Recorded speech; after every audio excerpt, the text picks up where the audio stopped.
Okay, please start now. Good afternoon, ladies and gentlemen. Welcome to today's debate on a unique topic, walking barefoot error. In today's living room, we're used to wearing shoes to protect ourselves. Some people believe that walking barefoot is the way to go. They argue it's better for our health, our connection with nature, and even our personal freedom. But others say it's unsafe, unsanitary, and just plain impractical. Today, our debate will discuss pros and cons of walking barefoot error.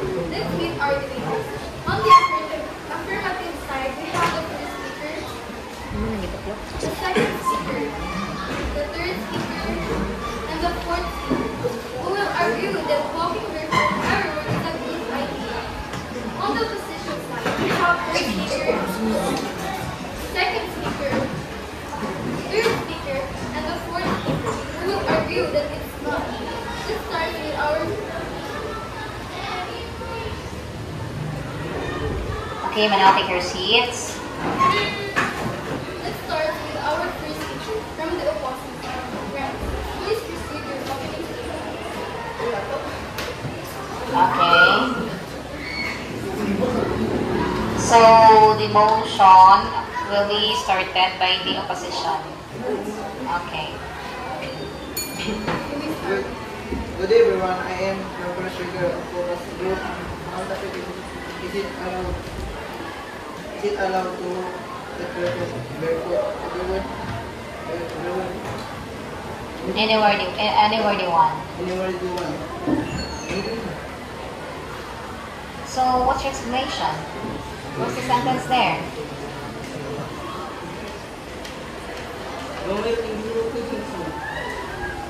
So, wala na lugar. When you say first speaker, you need to explain what's the motion about, anong ka na inyong stand, what are the advantages, you need to explain that. So, where's your point? It should be in English, di ba? Ang allowed lang is cross-mark, pwede mo Bisaya. But during the 4 minutes, you need to speak in English. Where's your speech? Anong wala mo ka-prepare?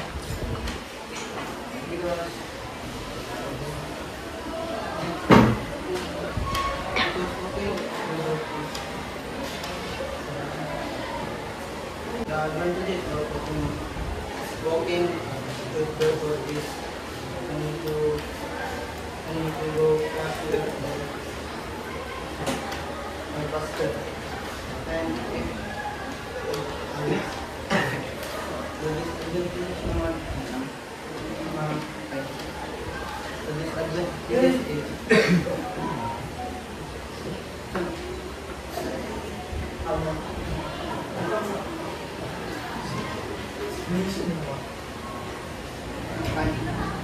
people who walk barefoot potentially improve their enhance perception, body awareness, promote better posture, and potentially gain benefits from grounding and creating by directly contacting the earth's surface, which studies suggest that can reduce information and improve overall well-being. Essentially, it allows the brain to function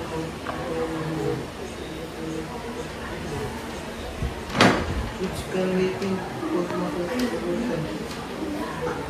Okay, is that all? Okay, let me remind the opposition ha. Ang iyong stand is oppose mo sa topic ha, meaning you disagree with the idea that a person should be walking nga magtiniin. Opposition man mo, ha? Please be guided. Ga-oppose mo nga magbaknay nga magtiniin. That's your stand. Basin og inyo ang bakon. Anyway, that's it. Thank you.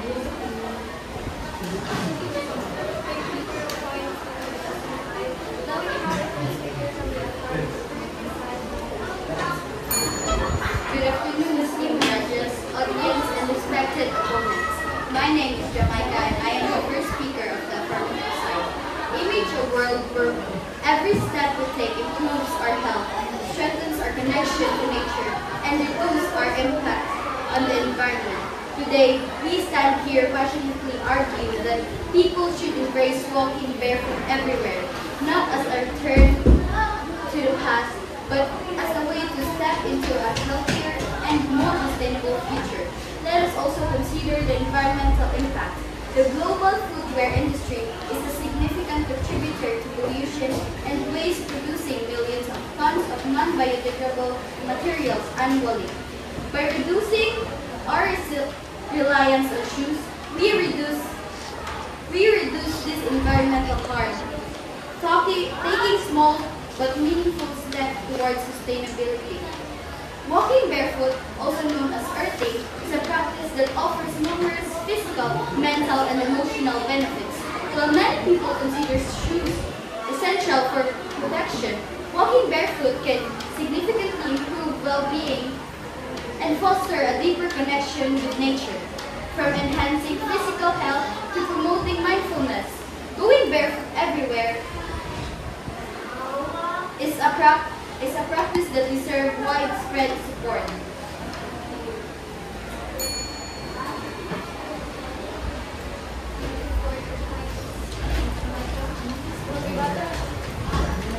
Crossfire. Okay, so it is speaker 1 versus speaker 1.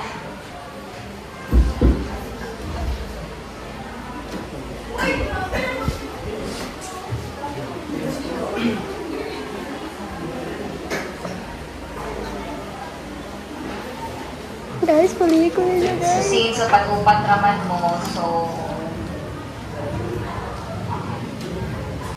Okay, Jamaica and Renz. The floor is yours now. Okay? Dad, Okay, since this is crossfire, pwede lang Bisaya. Okay, pwede lang Bisaya na rin. ay mabalik na kong kamot. Nanggahit mo. Again, let me remind you, opposition, you oppose the argument sa inyong pikas, inyong kontra.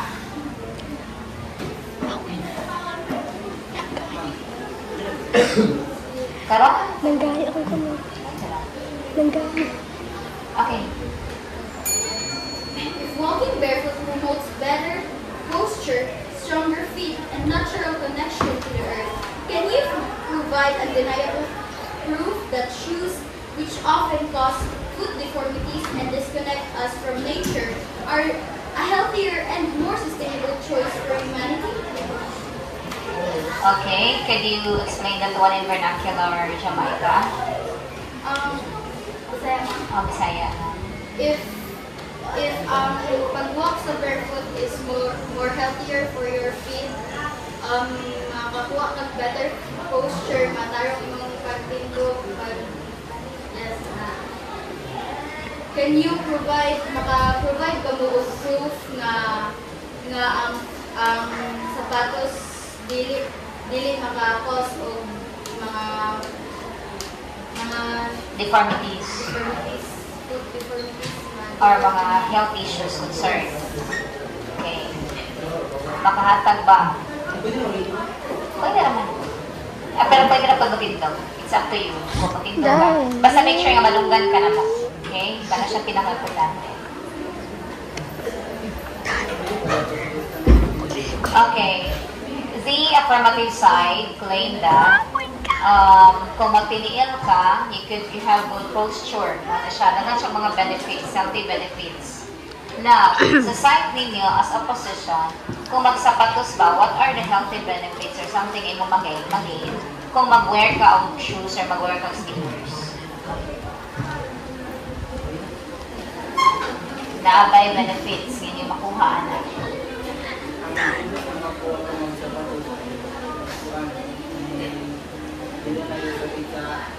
Okay.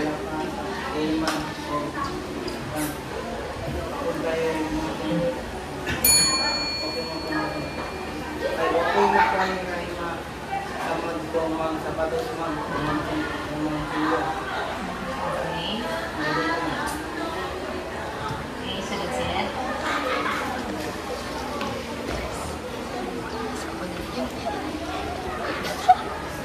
Okay, questions na inyo i-ask dire sa pikas? Ang kahit na akong gamot. Oh, Dapat i-prepare na ninyo inyong i-question sa inyo ang kuan sa contract. If you have questions. But if you don't have questions, walang problema.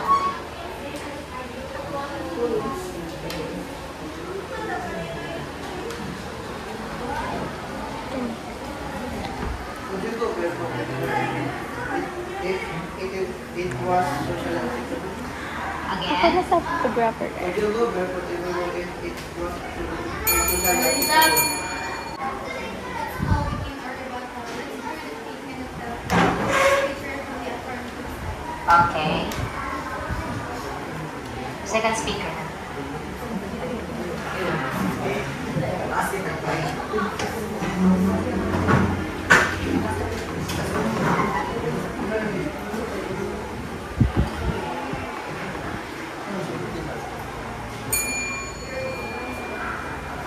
Good afternoon, everyone. My name is Justin Isipino, the second speaker.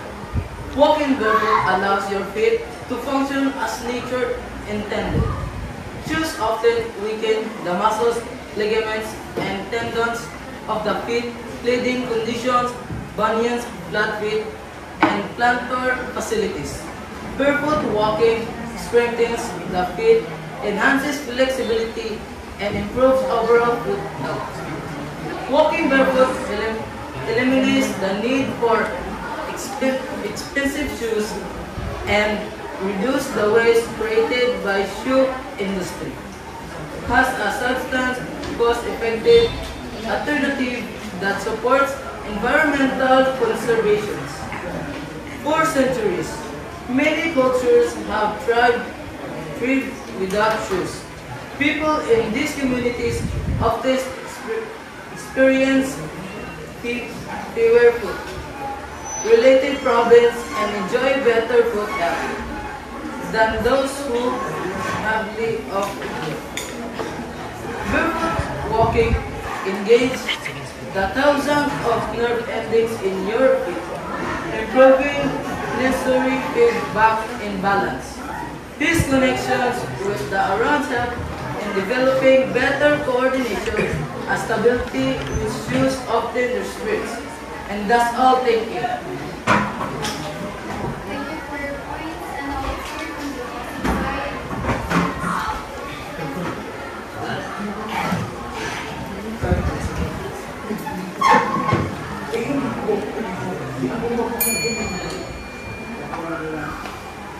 There is no law against it. It depends whether or other people consider it appropriate or not. There are different opinions about this. Some find it appropriate, others don't. It is subjective. For me, it's not a problem if I go barefoot. I do so for reasons of comfort, health and well-being, and because I have gone through. The conclusion is highly unlikely that my bare feet will be hurt in that environment. I don't need it intend to offend anyone with my choice. I'm irritated if other feels disturbed. As much as it is not a bad idea for you to walk barefoot in your home, doing this in public space places you at risk of certain foot infections. Going barefoot in public places exposes your feet to bacteria and fungi. These organisms can enter the foot through tiny cross of cuts your skin and can negatively impact your health.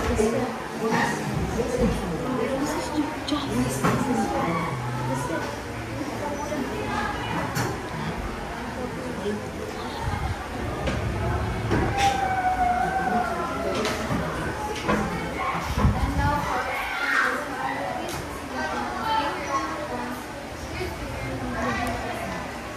Okay.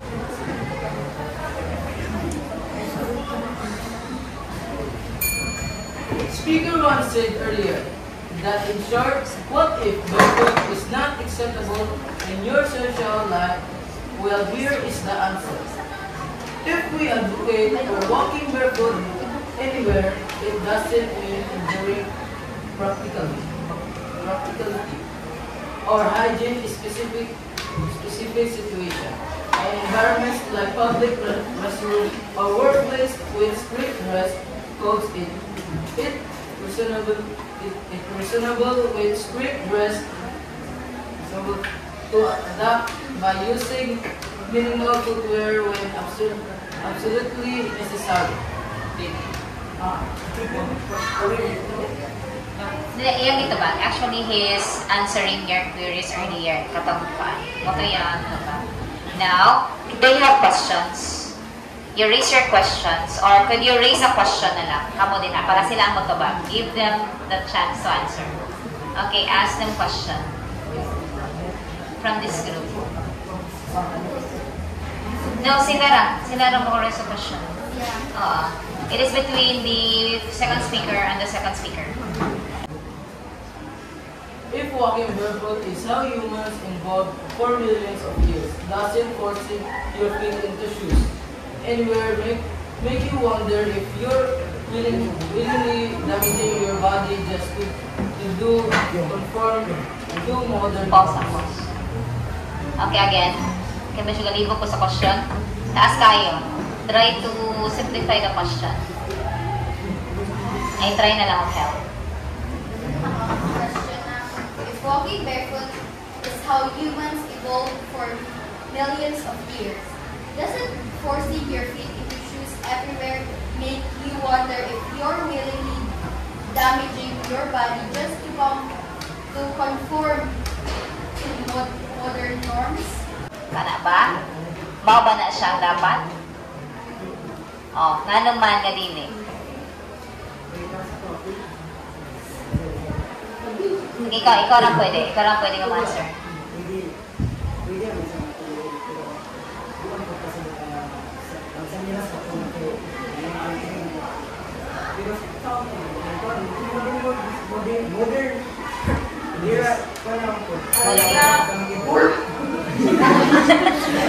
Okay, so you continue your argument later during the grand crossfire ha. Tanan ninyo nga mga concern sa grand crossfire. Okay? Dahil ka na gusto na i-mention bakol yun later ipagawas na sa grand crossfire. Tanan. Okay, at this time, Jarish, Madam Moderator.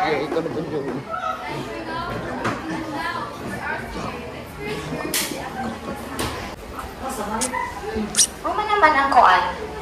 Summary na.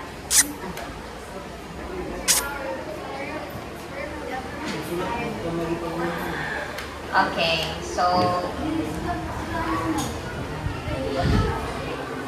third speaker pa. Nantong inyo ang i-discuss ka ganina. Mo na siya ang basahon nimo ang mga points nimo nga imong kuan i-makita.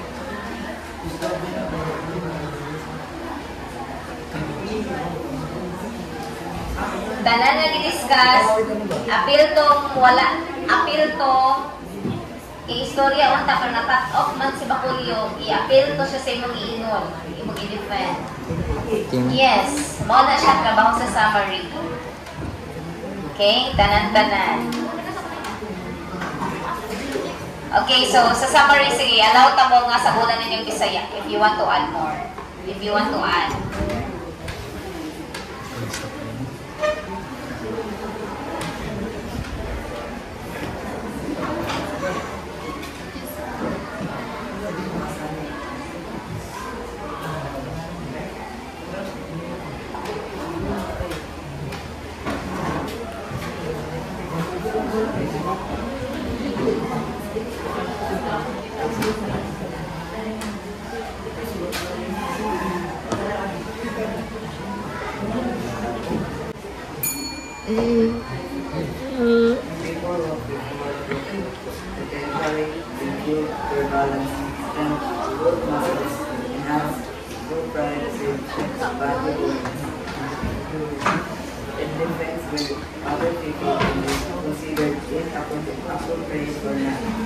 There are different opinions about this.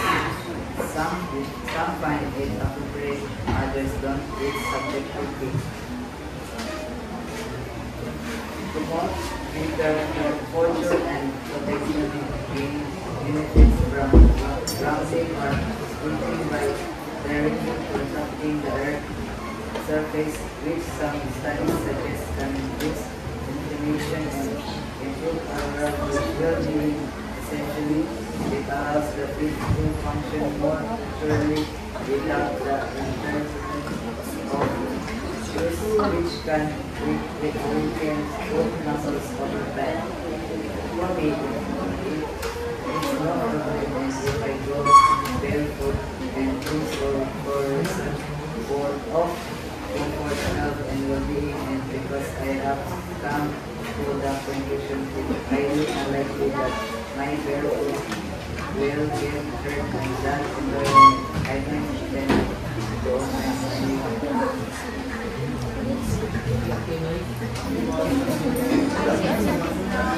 Again, they remind you, opposition, your task is to oppose the main argument. Okay? Remember that. You need to oppose. You know, hindi kayo mag-agree mo. Ha?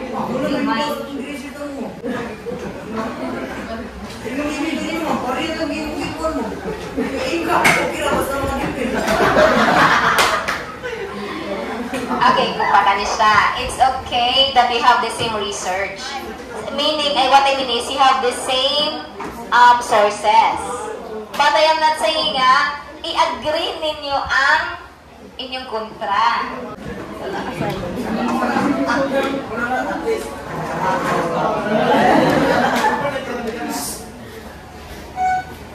Okay?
Okay, actually I've already watched it already.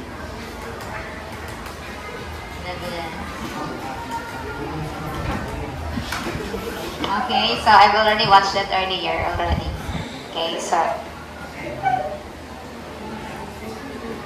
Okay, so we'll watch this one while we do the 5-minute. We're now down to the 5-minute prep time for the before the Grand Crossfire. Okay.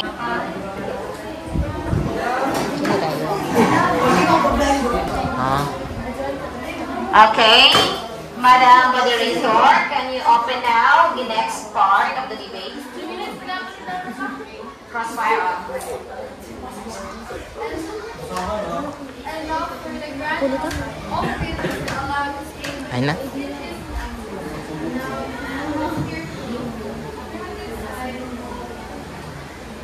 Okay, let's start sa direct. Okay, you ask the question from this team.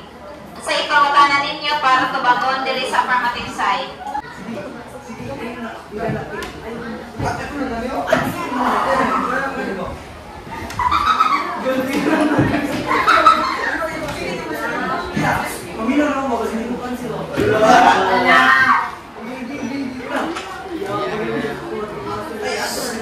Okay, minus na karon na pagalinga sa pamunya wala may ma-raise sa question.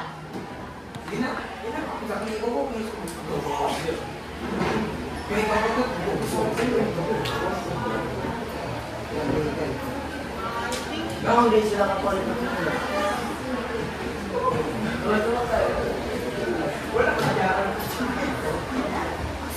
Okay. The point is, we don't care if we can afford buying shoes or slippers. Our point is, walking barefoot is essential for our health. It doesn't need money or wealth to bring you back alive. Okay.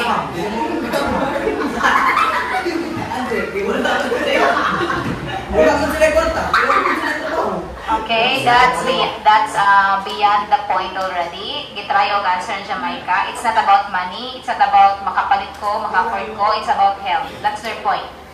Okay? Kung sila pa, kaya man na magpalit, pero it's about the health nga maikakuan, about life, safety, something like that na maikakuan. Now, questions from the affirmative side. Pangutanan ninyo. Ganito sa isang problema. Shoes are not necessary. Ganito lang, kaya ako ibahin lang akong kabot. Ano na? Ang cellphone niya. Ang cellphone. Food-related problems can those who wear shoes daily. Thank you. Okay, try ro kung Jamaica. I-try o gas. Okay, cross fire man eh. Ipangutanan. If shoes are truly necessary for environment, if shoes are truly necessary for every environment, why do people in cultures that regularly walk barefoot have stronger, healthier feet and fewer food-related problems than those who wear shoes daily? Okay, so that's it. Ang sa inyo yung katubag. Boda na. Okay, time is up. Okay, time start.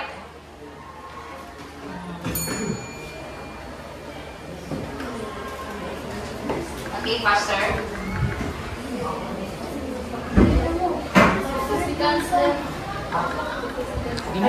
Kamu ba? Start naman!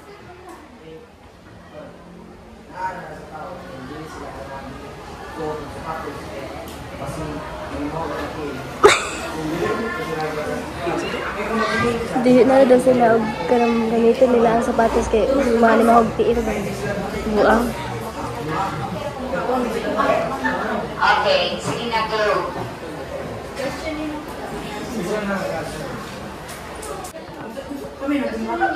Ayaw na, time na? 7 seconds? Okay, answer.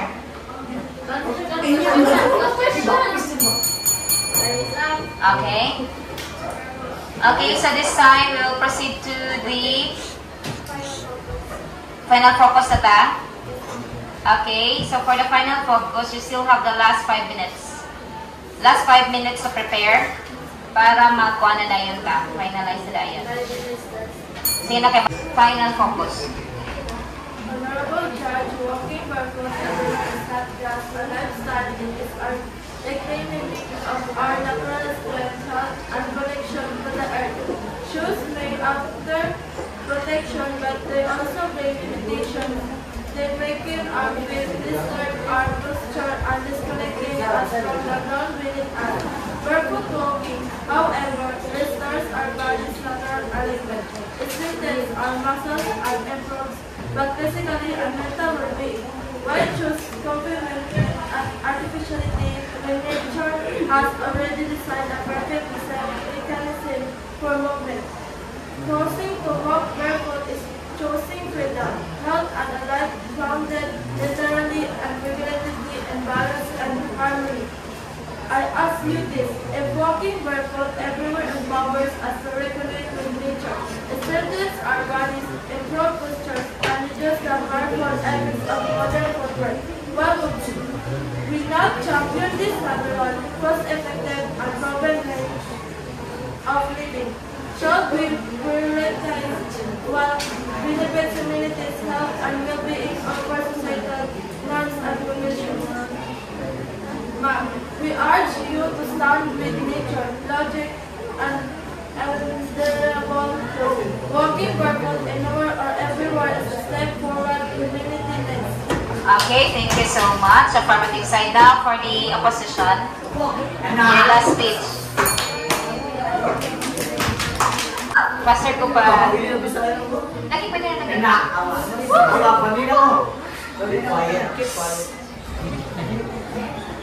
Kailangan na mo makalaw. Pero di lang yung maglabuti. Ikaw naman yung nakikinig daan. Basta akin pinante. Kopat, remember that you are graded individually here ha. So you need to cite why nga dapat ka mo ang mudaog.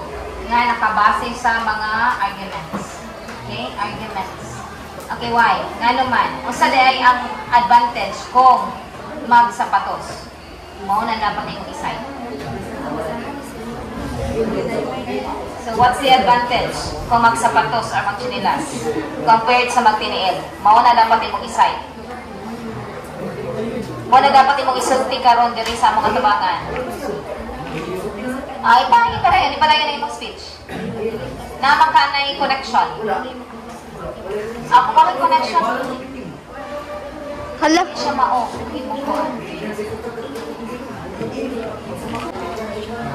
Mazero ka na rin ko pa. Sa imong kuan, argument. Okay, you tell us. Nga naman, sa may advantage sa magsapatos or magchinilas. Nga nga dapat man, nga magsapatos o chinilas kita kada adlaw. Or bisa nasa tapapayon. Kaya gamit ko sa pag naikataw. May mga event, tapos palugan sila. Kaya yung pansin nila, para sa papanay, lahat. Yung dili na nga, gamit ka sapatos sa sinilas. Hindi ka buta mga hindi ng tilin. Like, may bulang mo, schedule. Lala, mahal magugto yung sinilas. Mahal ka kayo sinilas. Nag-aagay pa sa mga 20, o sa lang, 25. Tapos kasamaan ko yung bugto. So, affirmative ka. Affirmative ka. Okay, wala na? Okay.